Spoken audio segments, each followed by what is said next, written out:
Side കൊടുക്കുന്ന തർക്കത്തിനിടയിൽ വിനോദസഞ്ചാരികളെ മർദ്ദിച്ച 3 യുവാക്കൾക്കെതിരെ മൂന്നാർ പോലീസ് വധശ്രമത്തിന് കേസെടുത്തു. ആറ്റുകാട് സ്വദേശികളായ യുവാക്കൾക്കെതിരെയാണ് കേസെടുത്തിരിക്കുന്നത്. കോടതിയിൽ ഹാജരാക്കിയ പ്രതികളെ റിമാൻഡ് ചെയ്തു.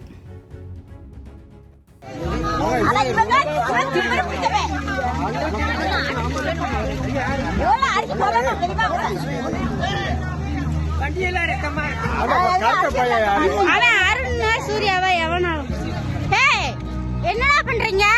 என்ன பண்ணிட்டு இருக்கீங்க? அறிவுக்கு என்னடா பண்றீங்க? நான் அப்படிதான் எடுப்பேன்.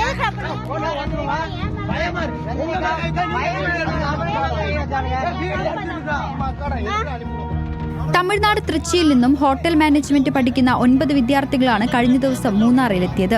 വിദ്യാർത്ഥി സംഘം പള്ളിവാസൽ ആറ്റുകാട് വെള്ളച്ചാട്ടം കാണാൻ പോകുന്ന വഴിയായിരുന്നു സംഭവം. ആറ്റുകാട് സ്വദേശികൾ സഞ്ചരിച്ചിരുന്ന സ്കൂട്ടറിന് വിദ്യാർത്ഥികൾ സൈഡ് നൽകിയില്ലെന്ന് പറഞ്ഞാണ് വാക്കുതർക്കത്തിന്റെ തുടക്കം. തുടർന്ന് സഞ്ചാരികളായ വിദ്യാർത്ഥികളെ പ്രതികൾ കല്ലുകൊണ്ട് ക്രൂരമായി ആക്രമിച്ചു. ആക്രമണത്തിൽ തലയ്ക്ക് ഗുരുതരമായി പരിക്കേറ്റ തൃച്ചി സ്വദേശികളായ അരവിന്ദ്, ഗുണശീലൻ എന്നിവർ ചികിത്സയിലാണ്. വിദ്യാർത്ഥികൾ സഞ്ചരിച്ചിരുന്ന വാഹനവും പ്രതികൾ അടിച്ചു തകർത്തു.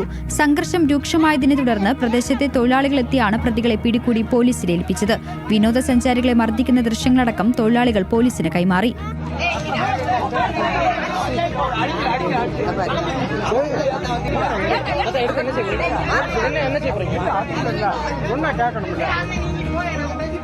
അപ്പോൾ കല്ലുകൊണ്ട് ചെറിയ കല്ലുകൊണ്ട് തലക്കടിച്ച് ആണ് ചെയ്തത്.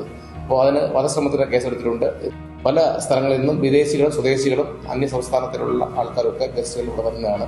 അപ്പോൾ ടൂറിസം മേഖലയിൽ വരുന്ന ഏതൊരു ഇതിനെയും പോലീസ് വളരെ ശക്തമായി തന്നെ മൂന്നാർ പോലീസ് അതിനെ കൈകാര്യം ചെയ്യുന്ന ഒരു സംശയമില്ല. അതൊരു സന്ദേശമായിട്ട് തന്നെ ഇത് മറ്റുള്ളവരെ ഇത് കരുതട്ടെ. സംഭവത്തിൽ ആറ്റുകാട് സ്വദേശികളായ കൗശിക്, സുരേന്ദ്രൻ, അരുൺ സൂര്യ എന്നിവർക്കെതിരെ വധശ്രമത്തിന് മൂന്നാർ പോലീസ് കേസെടുത്തു. കോടതിയിൽ ഹാജരാക്കിയ പ്രതികളെ റിമാൻഡ് ചെയ്തു.